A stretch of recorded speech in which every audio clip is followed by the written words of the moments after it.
Bismillahirrahmanirrahim. Assalamualaikum warahmatullahi wabarakatuh. Selamat siang kawan-kawan Sobi dan juga pelanggan-pelanggan Prabu Farm yang kita banggakan dimanapun Anda berada. Semoga pada kesempatan kali ini kita semua masih dianugerahi kesehatan, kebahagiaan, keberkahan, dan tentunya rezeki yang melimpah dari Allah Subhanahu wa Ta'ala. Amin ya Rabbal 'Alamin. Pada kesempatan kali ini saya mau bahas tentang materi ternak ya kawan-kawan. Jadi materi ternak di Prabu Farm itu tidak banyak-banyak. Jadi tidak semua ayam kita ternak. Jadi yang kita ternak adalah ayam-ayam yang sekiranya saya seneng. Itu yang pertama, karena orientasinya hobi itu adalah kesenangan. Kalau saya udah nggak seneng, buat apa saya ternak, kan seperti itu. Yang kedua adalah ayam-ayam dengan kriteria punya keunggulan yang beda dengan jenis ayam yang lain itu. Dan itu saya dapati untuk saat ini jenisnya mangon sama pakoi kawan-kawan. Mangon identik dengan ayam speed, kecepatannya bagus, akurasinya bagus, daya rusaknya juga bagus. Untuk pakoi keunggulannya di teknik, variasi berakot atau patok punggung itu juga keunggulan yang tidak dimiliki untuk jenis ayam lain. Jadi yang diternak di Prabu Farm cuma karakter-karakter yang mempunyai keunggulan spesifik khusus yang sekiranya tidak dimiliki ayam lain, seperti itu. Jadi kita cuma ada materi mangon sama pakoi. Pakoi itu kita crossing paling dengan trat. Trat itu hampir seperti bangkok ya kawan-kawan, tapi mainnya atas. Jadi main tengok tapi lebih condong, kalau botoh bilangnya ayam kontrol, seperti itu namanya trat. Terus kalau bangkok yang teknik itu cenderung ke jenis yang kalau untuk nama modern saat ini itu panat atau panus ya kawan-kawan. Jadi ayam yang bongkar sayap, ngelok seperti ini, ada berakotnya, itu lebih cenderung condongnya ke jenis-jenis panus atau panat. Itu juga kita pakai untuk upgrade ukuran, karena terus terang kalau untuk jenis bangkok memang bodinya lebih besar, pulaunya lebih berat. Cuma ya itu kalau untuk ternak jenis pakoi itu memang tidak mudah. Jadi untuk harga agak tinggi itu memang sesuai dengan kerepotannya ya kawan-kawan. Kita beli materi udah berakot full, bejantan, induan, tapi kenyataannya kita breeding juga hasilnya cuma berapa persen yang berakot, tidak semuanya. Tapi alhamdulillah masih tertolong dengan teknik yang bagus seperti itu ya kawan-kawan. Apalagi koitrat atau silangan dengan panus itu rata-rata juga hampir seperti bangkok, ayam bangkok seperti itu. Jadi kontrol, tengok pukul seperti itu. Itu variasinya ya, ada berakotnya. Cuma kalau pas dari yang bagus, berakotnya rajin banget dia. Di punggung rangkok seperti itu bagus banget. Cuma kalau pas keambil yang genetik bangkoknya atau tratnya ya cuma tengok seperti ini. Tapi kita jamin kalau untuk produk Prabu Farm insya Allah pukulannya merata kawan-kawan. Jadi pukulannya semua keras, karena kita memang seleksi banget untuk materi yang kita breeding, materi yang kita ternak, seperti itu ya kawan-kawan. Tapi kalau untuk teknik kita nggak bisa menjamin. Kalau untuk anakan yang kecil kita belum bisa menjamin. Jadi kadang kalau saya menyarankan kepada pelanggan-pelanggan Prabu Farm, lebih baik beli yang sudah di video seperti itu. Pelanggan juga udah jelas, ayamnya udah tahu tekniknya, kinerjanya seperti apa. Saya juga pendapatannya lebih besar daripada jual anakan. Jadi win-win solution ya kawan-kawan. Sama-sama lebih diuntungkan, jadi lebih pasti. Cuma namanya pelanggan kan beda-beda, baik karakter, kesenangannya, dan juga kemampuan finansialnya. Jadi ada yang kalau memang pengen cari yang bagus, berani gerogoh kocek lebih banyak, pilih yang udah video. Tapi kalau yang istilahnya pengen agak miring, harga yang lebih terjangkau, lebih murah, ya beli anakan nggak masalah. Cuma ya itu harus sadar dan harus siap, namanya anakan itu masih gambling. Itu memang resikonya. Kalau memang mau cari yang bagus itu yang sudah jelas, yang sudah ada videonya, itu pasti. Kalau untuk anakan ya memang seperti itu, masih ada yang ya kemungkinan baik atau buruk itu masih gambling lah seperti itu. Karena saya sendiri tidak memungkiri, namanya ternak itu tidak mungkin semua hasilnya bagus. Dimana ada peternak yang ngaku produknya semua bagus, semua kepake, saya pengen berguru ke sana, saya pengen lihat seperti apa. Pasti sortiran itu banyak kawan-kawan. Saya itu hampir, yo kalau istilahnya saya nggak ngontrol kesehatan, tiap hari saya motong ayam lah. Cuma karena kesehatan saya yang lebih utama, tidak cuma doyan makan aja, tapi saya juga apa istilahnya memperhatikan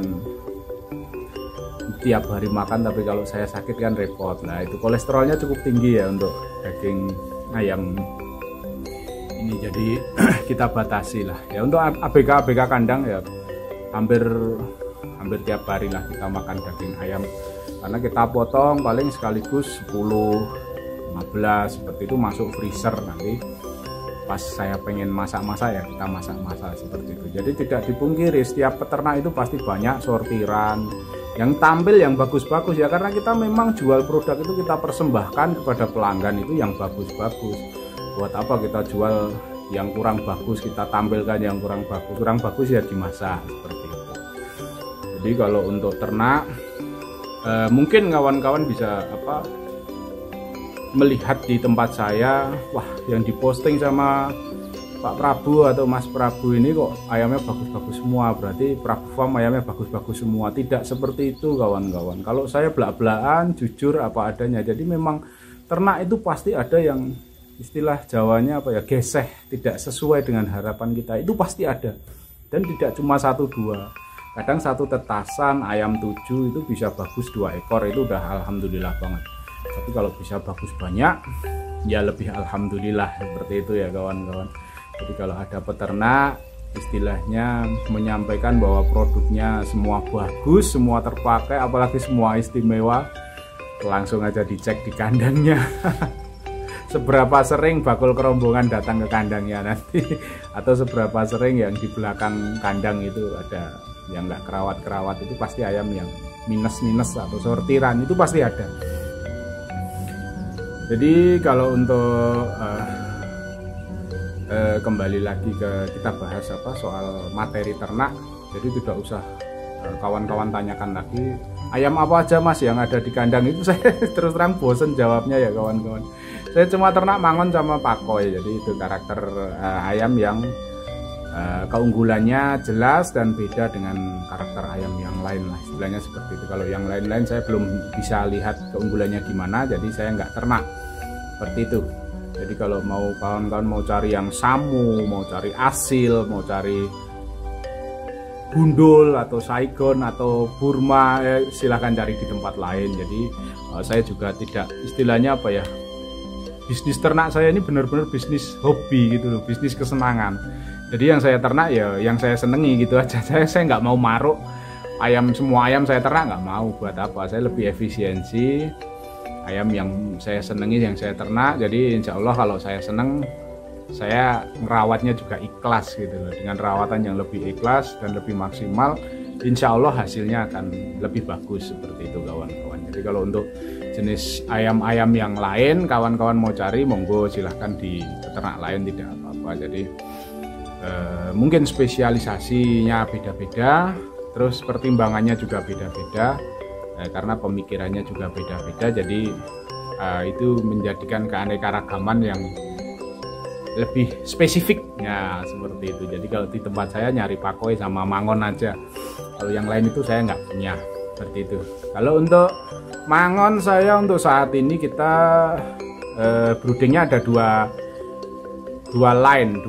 ternakan. Satu piranha itu ayam squid, ukurannya tandus banget, yang sekarang banyak anaknya ini piranha. Yang satu lagi ini baru kita coba, ini ambilan dari Mr. Kosem baru. Ini yang tipe apa ya istilahnya, jaga jarak banget lah. Kalau piranha ini slugger mainnya, jadi dia dekat terus, nimpuk terus, pukulnya pukul. Tapi kalau yang ini lebih ke jaga jarak, lari-lari dikit terus mundur, ya seperti itu. Ini baru saya ternak, ada 4 induan, baru 4 induan, karena belum begitu ada sampelnya, belum begitu percaya istilahnya saya kualitasnya seperti apa. Saya uji coba dengan 4 induan dulu. Tapi kalau untuk jenis pakoi kita variasinya udah banyak kawan-kawan. Jadi pakoi kita hampir semua line kita punya. Untuk variasi ternakan, jadi ada dari Manideng Bloodline, Durian Bloodline, Black Bull Bloodline, Pitbull Bloodline,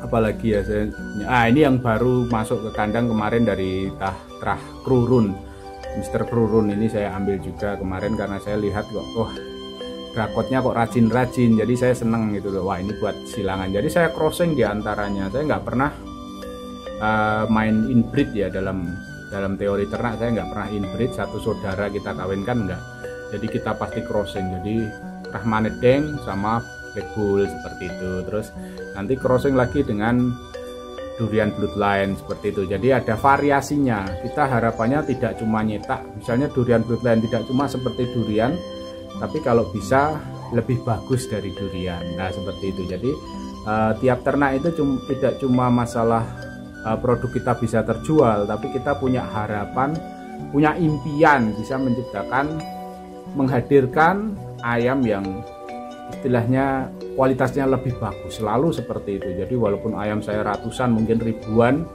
tapi saya tetap kalau ada materi yang lebih bagus, istilahnya yang wah ini bisa nih, bisa buat upgrade nih, saya tetap beli kawan-kawan. Jadi jangan dikira saya itu cuma jualan aja, saya bukan murni untuk jual beli aja, tapi karena saya memang menikmati hobi ini, seperti itu ya kawan-kawan. Jadi untuk materi pakoi ini saya lebih banyak, karena saya terus terang lebih seneng ayam teknik sebenarnya, jadi lebih asik gitu loh, nontonnya itu lebih asik, dan di pasaran itu lebih banyak peminatnya, itu baik di pemain kontes ataupun pemain pro, itu rata-rata lebih dominasi untuk seneng di ayam teknik. Jadi untuk prosentase breedingnya paling ibarat mangon itu kita pakai indukan cuma sekitar 10-15 ekor dengan 2 pejantan. Sementara pakoi ini kita bisa sampai 30 indukan pakai sekitar 5 pejantan. Jadi harapannya produknya lebih banyak, nanti bisa mengcover permintaan dari pelanggan Prabu Farm. Dan untuk saat ini memang stok anakan itu sangat sedikit sekali kawan-kawan. Kalau untuk produksi masa-masa seperti ini kurang baik, jadi kita nggak tetaskan. Jadi nanti nunggu cuaca agak membaik baru kita gas produksi lagi.